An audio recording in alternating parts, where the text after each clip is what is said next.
Hello everybody, today we are going to learn the next segment, which is nothing but the theories of attribution part 2. The main objectives in this lesson are to understand Kelly's covariation model and Wiener's three-dimensional model. Kelly's covariation model. I would like to begin with an example. You arrange to meet someone at a restaurant, but she doesn't show up. So after waiting for 20 minutes, you leave. You leave several text messages for a friend, but he doesn't return them. You expect a promotion in your job, but you don't receive it.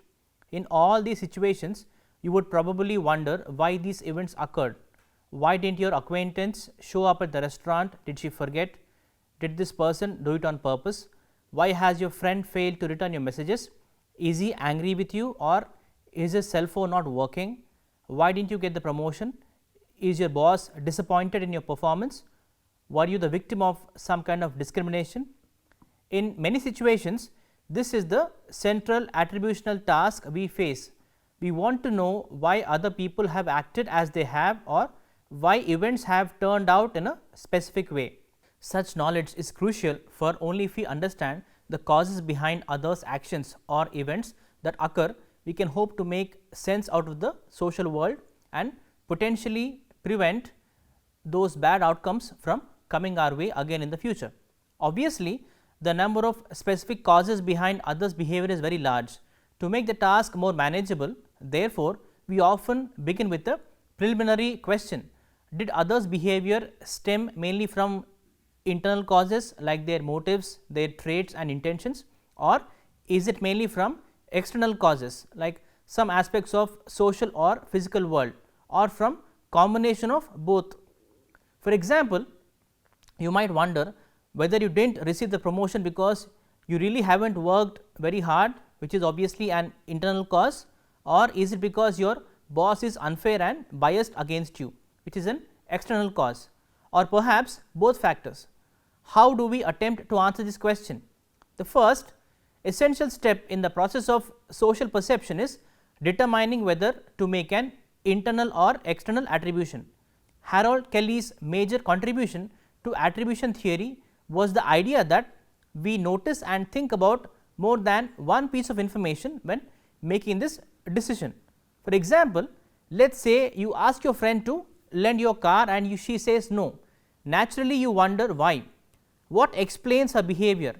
Kelly's theory, called the covariation model, says that you will examine multiple behaviors from different times and situations to answer this question. Has your friend refused to lend you her car in the past? Does she lend it to other people? Does she normally lend you things when you ask her? Kelly, like Heider before him, assumed that when we are in the process of forming an attribution, we gather information or data.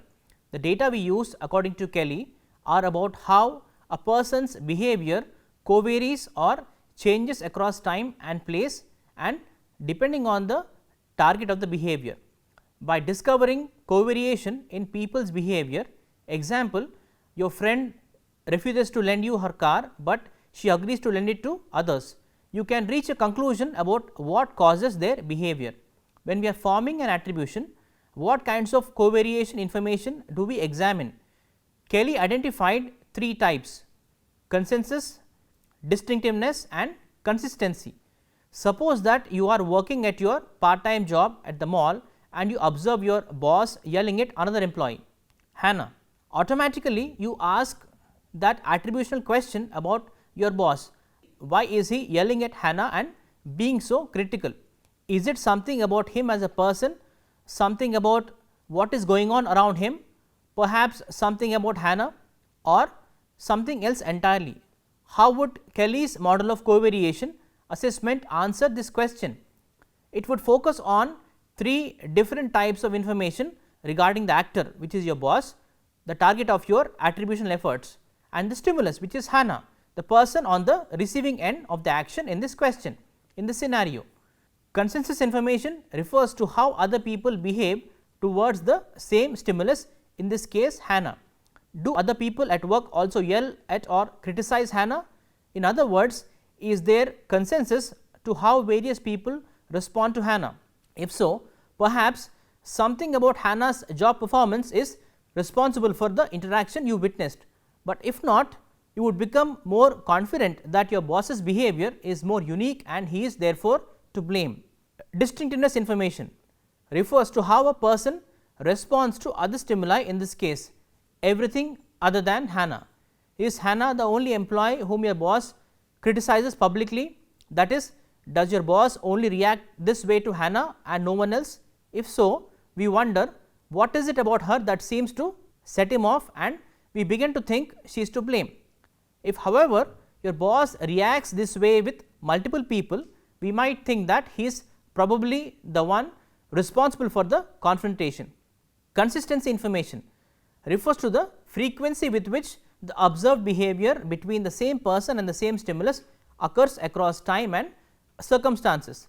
Does your boss criticize Hannah regularly and frequently? Whether the store is filled with customers or empty, whether it is Monday morning or Saturday evening. In other words, he is yelling consistently the outcome when the boss and Hannah are together. According to Kelly's theory, it is difficult to make either a straightforward internal or external attribution when the consistency is low and when the actor and stimulus in question do not always produce the same outcome. In such instances, we usually have little choice but to chalk up about the event to being a fluke. In essence, we resort to a special kind of external or situational attribution, one that assumes that something peculiar must have happened in this particular circumstance. For example, the boss just received upsetting news that day and uncharacteristically lost his temper with the first person he saw, but when the consistency is high, specific patterns of consensus and distinctiveness information can permit a clear internal attribution.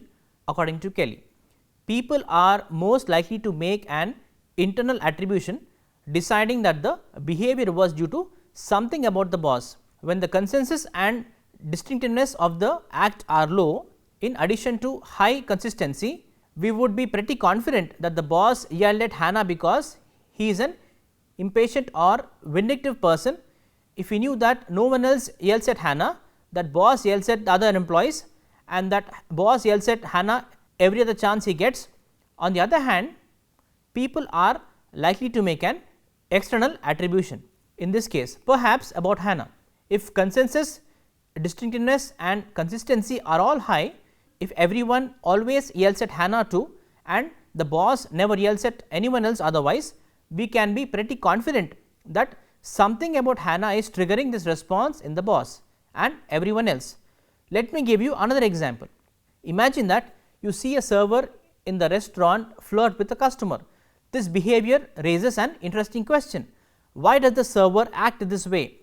Because of internal causes or external causes? Is he simply someone who likes to flirt, which is obviously an internal cause, or is the customer extremely attractive, someone with whom many people flirt, which is obviously an external cause?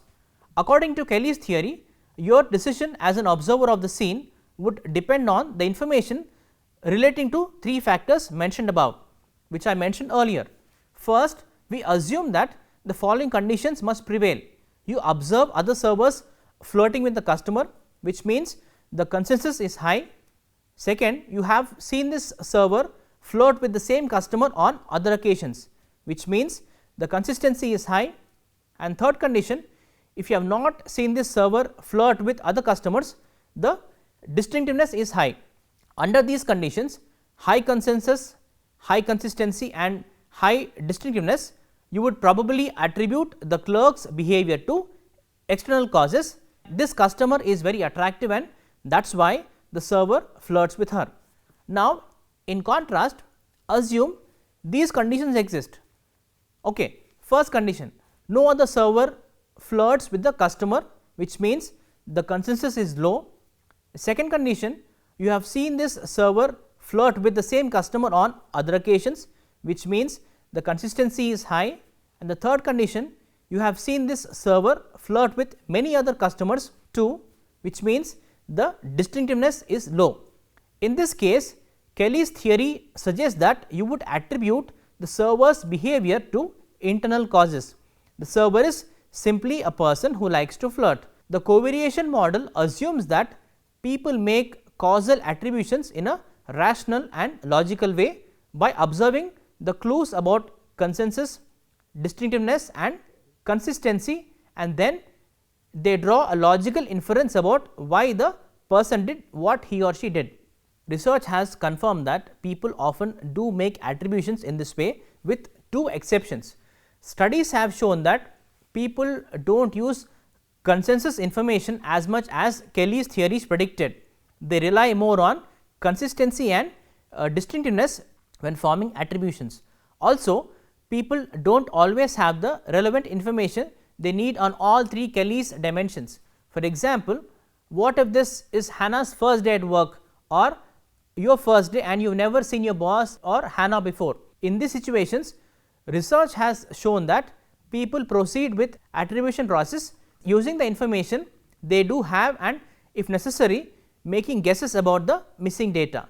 To summarize, the covariation model portrays people as master detectives, deducing the causes of behavior as systematically and logically as Sherlock Holmes would. However, people are not always logical or rational when forming judgments about others. Sometimes they distort information to satisfy their need for high self-esteem, and at other times they use mental shortcuts that, although often helpful, can lead to inaccurate judgments. Unfortunately, the attributions we make are sometimes just plain wrong. In the next lecture, we will discuss some specific errors or biases that plague the attribution process. We do not always follow straightforward logic of the covariation model in a balanced and level-headed way.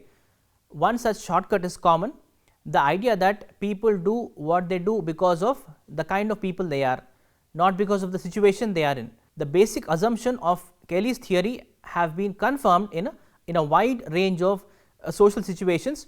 So, it seems to provide important insights into the nature of causal attributions, but there are also some general issues to consider in this theory. Just because people can use pre-packaged consistency, distinctiveness and consensus information to attribute causality, the case of experimental tests of Kelly's model, does not mean that in the normal course of events they would do the same thing. Second, there is evidence that people are actually very bad at assessing covariation. They are poor statisticians. And the third condition, there is no guarantee that people are using covariation principle. They may attribute the causality to the most salient feature or whatever causal agent appears to be similar to that effect. If people do attribute causality on the basis of covariance or correlation, then they certainly are naive scientists. Covariation is not causation. Another drawback of the covariation model is that consistency, distinctiveness and consensus information requires multiple observations. Sometimes we have this information, we may know that Tom does indeed laugh often at almost anything, which means low distinctiveness, and others do not find the comedian particularly amusing, which means low consensus. At other times, we may have incomplete information or even no information from multiple observations. How do we attribute causality? To deal with this, Kelly introduced the notion of causal schemata beliefs or preconceptions acquired from experience about how certain kinds of cause interact to produce a specific effect. One such schema is that a particular effect requires at least two causes, called the multiple necessary cause schema. For example, someone with a drunk driving record must have drunk a certain amount of alcohol and have been in control of the vehicle. Let us now learn other various dimensions of causal attribution. While we are often very interested in knowing whether others' behavior stemmed mainly from internal or external causes, this is not the entire story. In addition, we are also concerned with two other questions. Are the causal factors that influenced their behavior likely to be stable over time or likely to change? Are these factors controllable? Can the individual change or influence them if he or she wishes to do so? These dimensions are independent of the internal external dimension which we have just considered. For instance, some of the internal causes of behavior tend to be quite stable over time, such as personality traits or temperament. In contrast, other internal causes can often do change greatly, for instance motives, health and fatigue. Similarly, some internal causes are controllable. Individuals can, if they wish, learn to hold their tempers in check. Other internal causes such as chronic illnesses or disabilities are not. The same is true for external causes of behavior. Some are stable over time, example laws or social norms telling how we should behave in various situations, whereas others are not, example bad luck. A large body of evidence indicates that in trying to understand the causes behind others' behavior, we do take note of all the three of these dimensions: internal, external, stable, unstable, controllable, uncontrollable. Now, I will be teaching a new topic, Wiener's three-dimensional model. A theoretical model developed by Wiener has become very influential in social psychology today. According to this attribution theory, individuals make efforts to try interpreting causes of event or behavior. Another extension of attribution theory focuses on the causes and consequences of the attribution people make for how well they and others perform a task.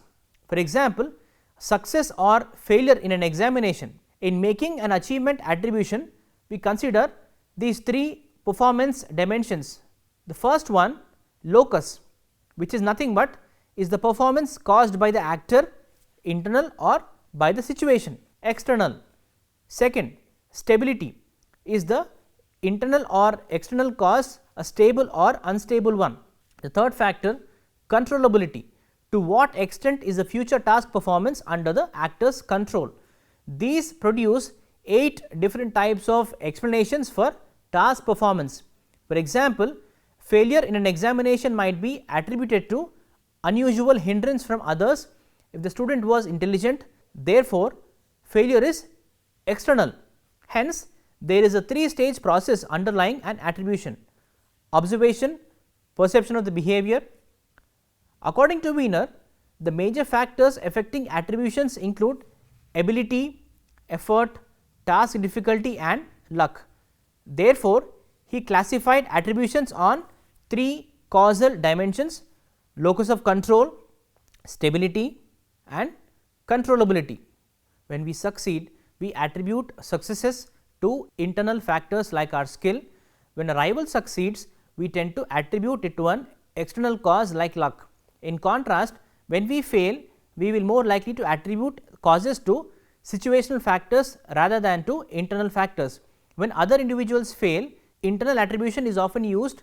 Wiener developed a theoretical framework that has become very influential in social psychology today. Attribution theory assumes that people try to determine why people do what they do, that is, interpret causes to an event or behavior.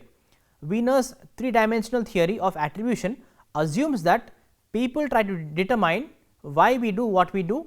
According to Wiener, the reasons we attribute to our behavior can influence how we behave in the future. For example, student who failed an exam would attribute the failure to a number of factors, and it is this attribution that will affect his motivation in the future. According to Wiener's theory, specific attributions like bad luck, not studying hard enough are less important than the characteristics of that attribution. The 3-stage process underlies an attribution process. The first, behavior must be observed, perceived. Behavior must be determined to be intentional. The third, behavior is then attributed to an internal or external cause. This theory is mainly about achievement.